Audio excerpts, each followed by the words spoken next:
बात ये कर रहा हूँ कि ब्राह्मण क्षत्रिय वैश्य शूद्र,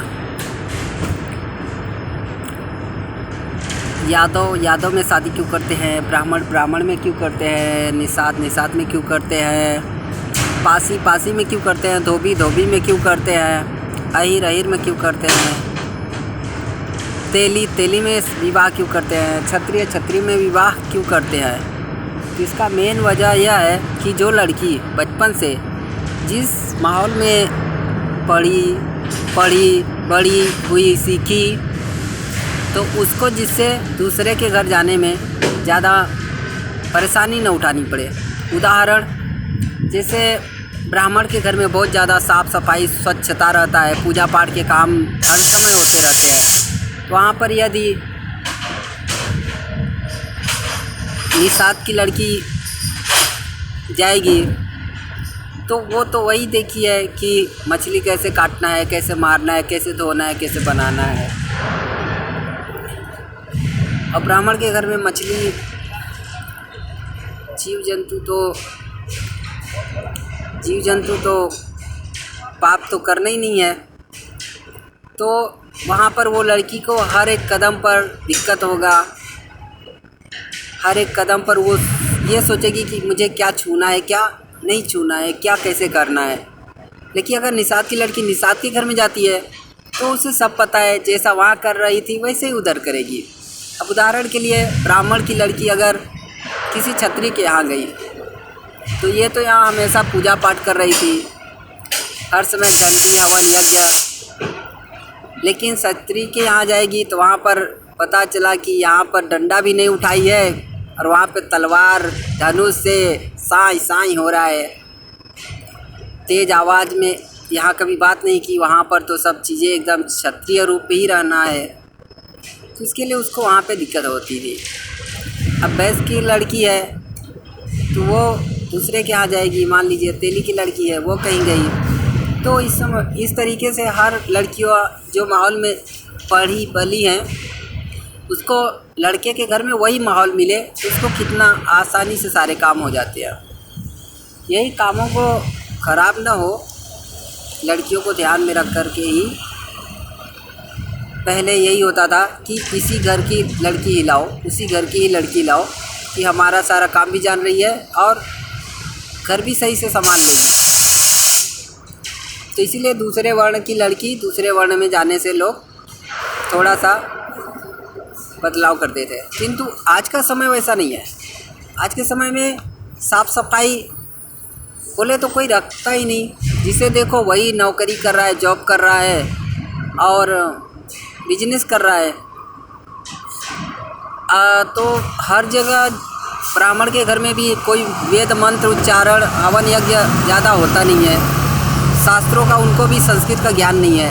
क्षत्रिय भी अपना तलवारबाजी तीर धनुष छोड़ करके वो भी नौकरी कर रहे हैं। कोई भी वर्ण है तो अब वो अपना काम पहले का छोड़ करके आजकल सब कोई एक समान हो रहा है। तो इस समानता को देख करके अब कोई भी लड़की किसी भी घर में जा कर के, किसी भी मतलब वर्ण में जा कर के अपना संभाल लेगी, उसे कोई तकलीफ़ और कोई भी परेशानी नहीं होगी। क्योंकि हर किसी का खाना पहनना रहना बोलना चलना उठना बैठना सारी चीज़ें सब किसी का एक जैसा हो चुका है, कोई भी अंतर किसी घर में नहीं मिलेगा। हाँ, यह बात अलग है कि कहीं पे बस शाकाहार है तो कहीं पे मांसाहार है। तो मांसाहार भी जो है वो कभी कभी हो है, हर दिन नहीं है। और हर जगह दाल चावल रोटी सब्जी वही जीवन यापन के लिए हर कोई चल रहा है। तो अब हमारे अनुसार कोई भी लड़का किसी भी वर्ण की लड़की को ला सकता है। जैसे कि अब जैसे मान लो कि जो भी लड़का जॉब कर रहा है, मान लो ब्राह्मण क्षत्रिय वैश्य कोई भी, तो जो भी लड़की जॉब कर रही है तो वो उनके जो गुण है ना सेम मिल रहे हैं, उनके घर के काम भी जो गुण है वो मिल रहे हैं। तो कोई भी परेशानी ऐसा आज के समय में संभव नहीं है। और यदि लोग आज भी सोचेंगे नहीं हमें ऐसा नहीं चलेगा, तो वैसा नहीं चलेगा तो फिर सोच लो लड़का लड़की सब कुंवारे 30-35 साल तक कुंवारे ही रहेंगे। और 40-45 साल की आयु ही है जवानी की। उसके बाद तो फिर दिन आ जाते हैं बुढ़ापे के, तब तो समझो कि फिर वक्त ही ख़त्म है। तो अपने वक्त और समय का मूल्य देते हुए और अपने धर्म और वर्ण सनातन की जानकारी रखते हुए और समय के साथ कैसा चल रहा है और थोड़ा बहुत बदलाव करना समाज के आज के समय की यही मांग है। और शास्त्रों में भी लिखा था कि कलयुग में वर्ण व्यवस्था सब समाप्त हो जाएगी। हर किसी वर्ण की लड़की लड़के से ब्याह करेंगे और यह शास्त्रों का ही समय का देन है। कोई अपने से कुछ बदल नहीं सकता है। मान लो आज भले ही इंसान बोलेगा कि नहीं नहीं हम तो इसी अपने अपने में ही जात में वर्ण में या जैसे तेली तेली में धोबी धोबी में वगैरह वगैरह ब्राह्मण में, तो ये ज़्यादा से ज़्यादा 20-30 साल तक चलेगा। उसके बाद फिर ब्राह्मण तो खुद ही टीका नहीं लगाएगा, चुटिया नहीं रखेगा, मूँछ छील के रहेगा, छतरी भी मूँछ छील के रहेंगे। हाँ, तो सभी लोग एक जैसे ही रहेंगे तो पता नहीं चलेगा कौन कौन है। तो आज नहीं तो कुछ साल बाद होगा वही।